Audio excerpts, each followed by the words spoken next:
Isto é o que foi encontrado em um caderno enrugado, dentro de uma casa abandonada na região do Acre.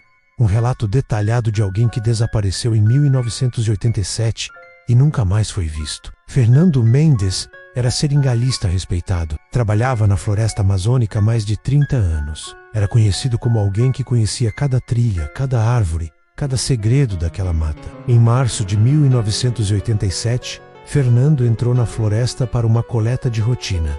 Disse que voltaria em 3 dias. Nunca voltou. As buscas duraram 2 semanas. Encontraram sua casa aberta, sua mochila ao lado da porta, seus pertences intactos, mas nenhum sinal de Fernando. 15 anos depois, em 2002, a casa foi demolida. Um pedreiro encontrou um caderno enterrado embaixo do piso da cozinha. Um caderno com capa de couro gasto páginas amarelas, escrita tremida e desesperada. O caderno de Fernando Mendes. Ninguém sabe como aquilo chegou lá.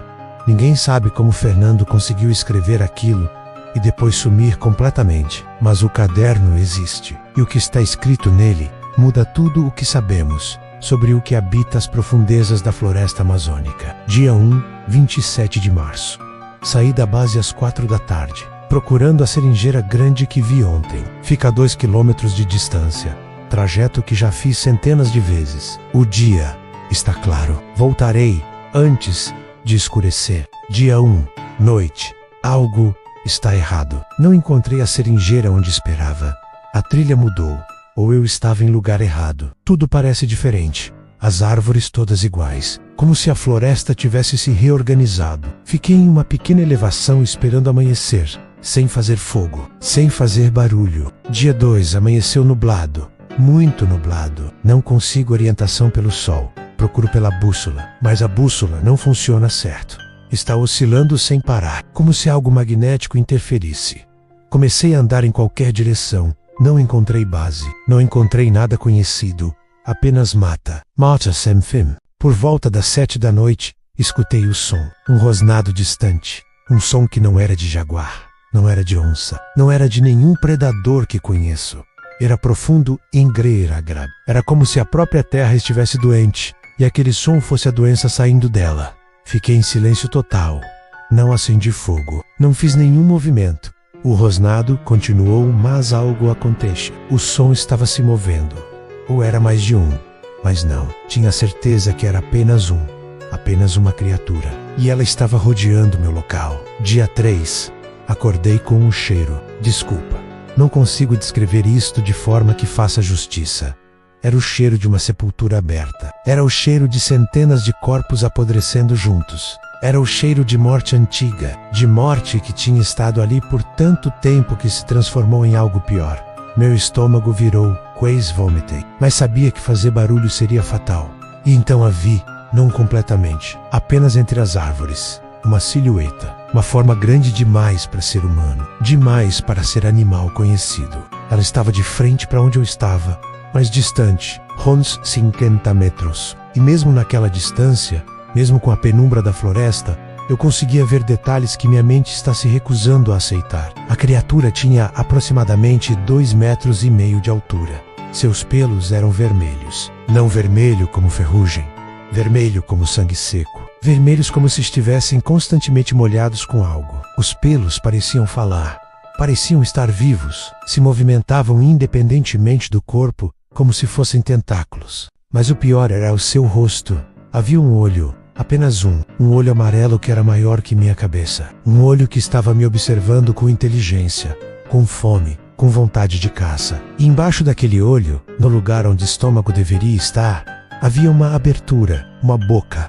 Essa boca cortava o corpo da criatura inteiro, do meio das coxas até acima do peito. Uma abertura enorme que, quando abria demais, desproporcionalmente demais. Como se a criatura pudesse deslocar sua mandíbula para consumir coisas do tamanho de um homem inteiro. Dentro daquela boca havia dentes, fileiras inteiras de dentes. Dentes que não pareciam pertencer ao mesmo animal. Dentes de formas diferentes, alguns aguçados, alguns achatados, alguns em espiral. Como se aquela criatura tivesse evolução de predadores variados em seu corpo. E quando ela viu que eu a via, ela sorriu. Não é brincadeira. Ela abriu aquela boca desproporcionalmente grande e sorriu, como se entendesse que eu tinha reconhecido sua presença. Como se o jogo tivesse começado. E.U. Corey, dia 3, tarde. Não sei há quanto tempo estou correndo. Minhas pernas queimam, meu peito queima, meus pulmões queimam. Atrás de mim, eu escuto o rosnado, escuto os passos pesados que quebram galhos. Escuto o som daquela boca se abrindo e fechando, como se ela estivesse respirando fundo, como se estivesse provando o ar onde eu acabava de passar. A criatura é rápida, muito mais rápida do que deveria ser com aquele tamanho. Ela não anda entre as árvores. Ela as usa, pula de árvore para árvore. Suas garras penetram na casca como se fosse manteiga. Ela voa quase, como se a floresta fosse seu próprio corpo. Consegui subir em uma árvore grande. Hans, 6 metros. A criatura ficou abaixo, rosnando, e então começou a subir. Senti a árvore inteira tremer com seu peso. Senti a casca se rasgando com suas garras. Senti minhas mãos ficarem geladas porque sabia que em menos de 1 minuto ela estaria onde eu estava. Pulei do novo, caí talvez 3 metros. Meu pé se torceu. Dor aguda. Mas correr dói menos que morrer. Dia 3, noite. Encontrei uma pequena caverna. Uma abertura entre rochas. Pequena demais para a criatura entrar. Rastejei para dentro. Fiquei deitado em uma posição fetal no escuro total. A criatura ficou lá fora. Rosnava, arranhava, colocava aquela boca dentro da abertura e deixava seus dentes visíveis. Aqueles dentes brilhando mesmo na escuridão, como se brilhassem com luz própria. Ela ficou ali a noite toda. Às vezes rosnava, às vezes ficava em silêncio por horas. E aquele silêncio era pior, porque no silêncio eu apenas ouvia meu próprio coração, apenas sentia meu próprio medo, apenas sabia que havia uma criatura do lado de fora da minha pequena caverna, esperando. Dias 4, 5, 6, perdi a noção de quando é dia ou noite. Ainda estou na caverna, não tenho água, não tenho comida, tenho apenas o caderno e uma caneta. A criatura ainda está lá fora, às vezes ela sai, às vezes fica horas ausente, mas sempre volta, como se tivesse ligada a mim. Como se soubesse exatamente onde estou. Comecei a desenhar ela no caderno, para tentar processar o que vi. Os desenhos não fazem justiça. Nada faria justiça. Aquele olho amarelo, aquela boca, impossível. Aquelas garras que parecem ter mais articulações do que deveriam ter. Como se ela evoluísse para ser um predador perfeito. Como se ela fosse tudo que todos os animais predadores deveriam ser em um único corpo. Dia 7. Escutei vozes. Vozes de pessoas. Homens, a base mandou procurar por mim, eles estão lá fora, próximo da caverna. Gritei, coloquei toda a minha força em um grito, gritei até minha garganta queimar. E então ouvi o rosnado, aquele rosnado que conheço tão bem agora. A criatura respondendo ao meu grito, respondendo como se tivesse sido desafiada. Escutei homens gritando, escutei tiros, escutei o rosnado de novo, mais alto, mais furioso, como se não compreendesse o conceito de armas, como se nunca tivesse encontrado resistência antes. Depois escutei gritos de agonia, escutei sons que não devem ser descritos. Depois silêncio, completo, silêncio. Dia 8. Ontem escutei uma voz chamando meu nome, uma voz que não reconheço, uma voz que soava amigável, que dizia que estava aqui para me ajudar, que sabia onde eu estava, mas não era humana. Eu ouço a respiração embaixo dela. A respiração grave e profunda. Ela pode imitar vozes. Essa é a conclusão que cheguei. Ela pode imitar sons. Pode imitar tudo. Não vou responder. Não vou fazer nenhum som. Dia 9. Não tenho água. Minha língua está inchada. Meus lábios estão rachando. Minha visão está ficando nublada. Mas não vou sair.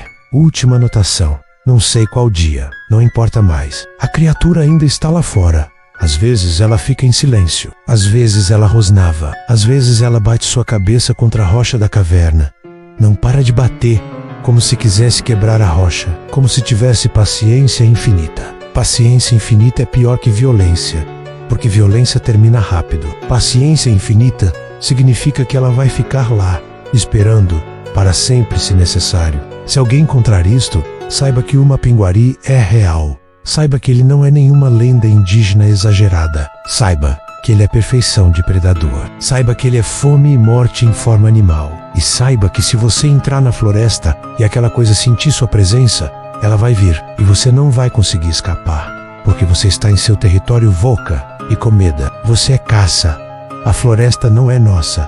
Nunca foi. Nós apenas nos damos permissão de estar lá. E quando a floresta decide que não quer mais você, quando aquela coisa sentir seu cheiro, vai ser muito tarde para rezar. Escuta um som vindo de fora, um som novo, um som que parece uma pessoa caminhando. Uma pessoa de verdade. Não é a criatura imitando, é uma pessoa real. Vou sair, vou arriscar. Por quê? Não dá mais. Porque estar aqui morrendo de sede é pior que estar lá fora morrendo de outra forma. O caderno termina ali, não a última página. Apenas silêncio. Fernando Mendes nunca foi encontrado. Nem vivo, nem morto. Nenhum corpo. Nenhuma evidência. Apenas o caderno enterrado embaixo de sua casa. Os pesquisadores de criptozoologia que analisaram o caderno apontam uma coisa importante. A letra inicial é firme e controlada. Conforme as páginas avançam, a letra fica cada vez mais tremida, cada vez mais desesperada, até a última anotação, onde a letra está quase ilegível, de tanto que as mãos tremiam. É a progressão clara de alguém perdendo esperança. O Mapinguari é descrito há séculos pelas tribos indígenas da Amazônia como uma criatura de tamanho imenso, com uma boca no abdômen e fome infinita. Mas Fernando Mendes foi talvez o único homem branco a ver aquela coisa de verdade e a deixar um registro. Até hoje, pesquisadores exploram aquela região do Acre, procurando pela caverna descrita no caderno. Procurando por evidências, ninguém encontrou nada. Mas em noites de lua cheia, os índios que moram naquela região relatam um rosnado distante, um som que ecoa pela floresta, um som que assusta os animais, um som que parece uma criatura muito grande se movendo entre as árvores, como se ainda estivesse procurando, como se o Mapinguari nunca tivesse parado de caçar. E talvez Fernando Mendes não tenha morrido naquela caverna. Talvez ele tenha apenas mudado de forma. Talvez agora ele seja parte daquela floresta também, parte daquela criatura, mais um pedaço no corpo daquilo que não deveria existir, porque algumas coisas na floresta não deixam seus prisioneiros irem embora. Eles estão, talvez, juntos para sempre.